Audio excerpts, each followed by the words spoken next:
I hate running. I have tried to enjoy running my entire life. I was on the track team in middle school for literally one day. When I first started working out, it basically just consisted of me going to Planet Fitness and running on the treadmill for 30 minutes. I've run 2 5Ks. At the beginning of quarantine, I was trying to run a mile every single day. I've tried. And from a personal standpoint, I just don't enjoy it. Now that being said, my personal and professional opinions are separate on the matter. We've already established my personal opinion. I don't enjoy it. I don't enjoy steady state cardio. My brain just starts to freak out and it's like, okay, well, you're uncomfortable and this is how you're going to die. You're going to die. Why don't you just stop? Because you're going to die.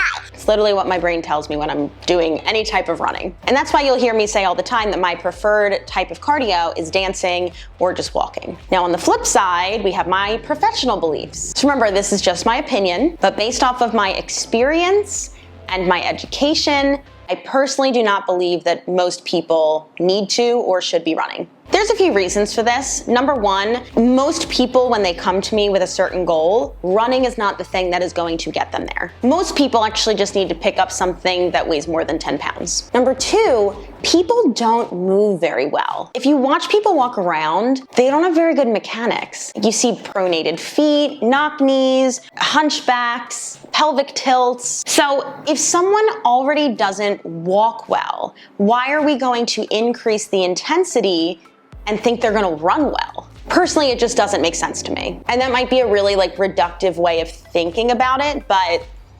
everything that I do and everything that I think when I'm working with people or giving exercises to people is the risk worth the reward. And for me, with running, most of the time, I'm gonna say no. But again, this is just my opinion. And there are absolutely professionals who agree with me, and there are absolutely professionals who don't agree with me. And I respect both opinions because you can take evidence and you can take experience and education and back up both of those statements. Now, let's say that you really wanna run. You wanna become a runner, but you're not sure if your mechanics are great. I would always recommend hiring a pro, hiring a running coach. So that is exactly what I did. Hi, this is terrible lighting. That's a little better. Okay, we're going running today. It is Friday, September 24th, and I'm doing a running coaching session with Amanda Katz. Hi guys, I'm Amanda Katz. I am a NASM certified personal trainer, a group fitness instructor at Equinox here in New York City. I teach running, cycling, and athletic conditioning. My training ideology is that fitness should be for all bodies, and I believe that fitness can be achieved without guilt and shame. And my goal is to help my clients leave their sessions feeling stronger.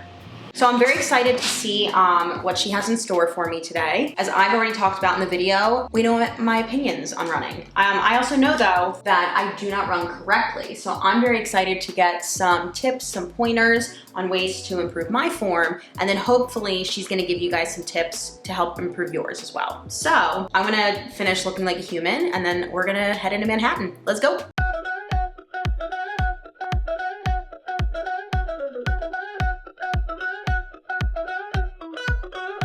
So in today's session, Amanda is going to check my form, show us some strength drills that we can do to improve our running longevity, and then she's going to fix my form so I can become a safer runner. But first, let's hear the case for running. Generally speaking, running is for everyone unless a medical professional tells you otherwise, whether it's an injury or an illness that should prevent you from running or any other fitness activity. If somebody wants to start running and they have never ran before, I recommend going out there, making sure that you go to a run shop, getting a pair of shoes that fits your foot, that's comfortable for your stride, and they can help you out with that. Start with 3 minutes of running, walk for 2, then build it up.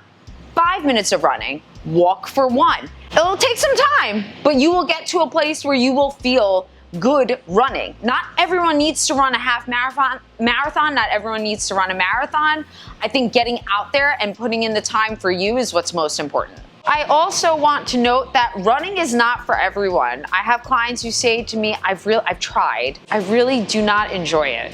You don't have to run. I think that in order for us to have a healthy, long-standing relationship with fitness, with ourselves, making movement a part of our daily practice until we can't move no more, We have to choose the things that ultimately bring us joy. Now that you've heard Amanda's perspective on running, it's time to get my butt up on the treadmill.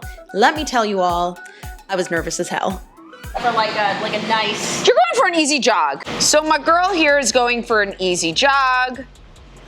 And so a few things that we're noticing, she is a little tense. She's a little tense, but that's okay. She's on camera, it makes sense.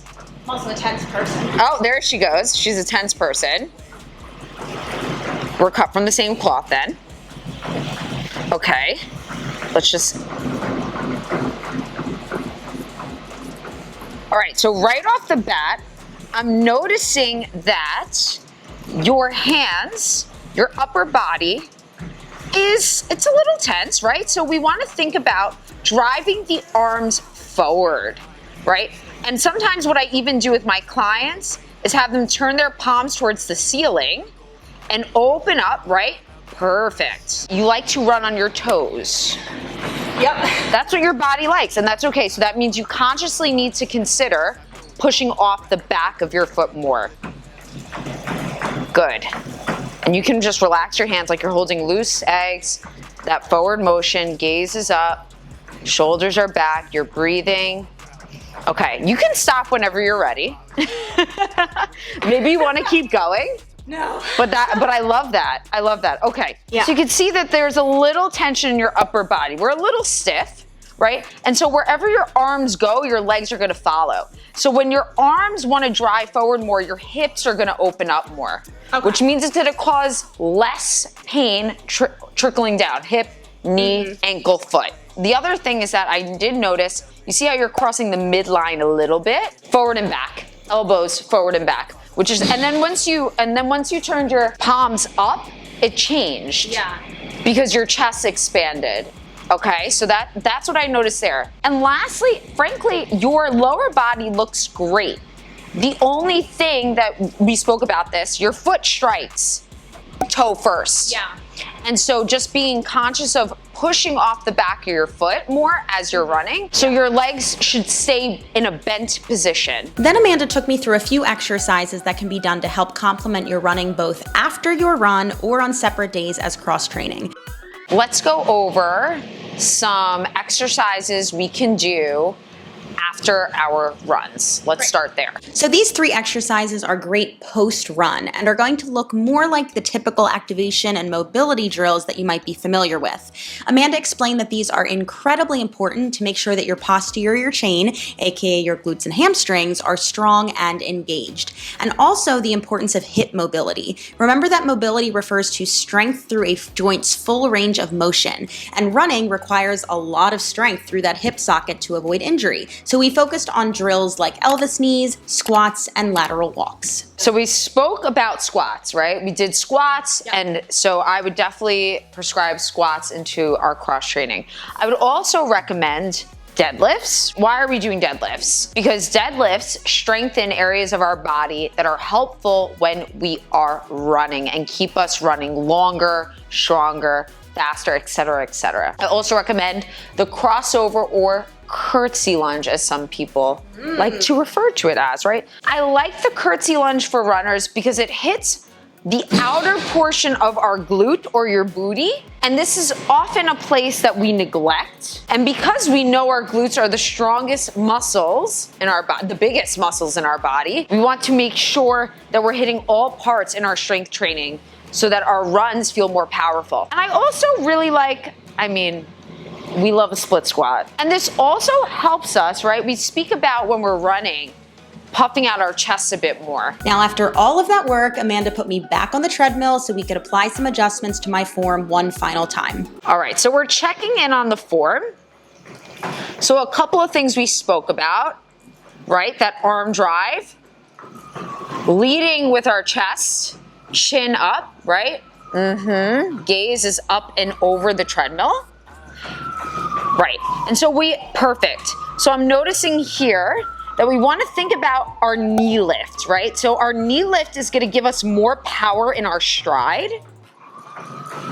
So like lift the knees up more? Yes. Like that? Yes, that's it. That feels so weird. I know.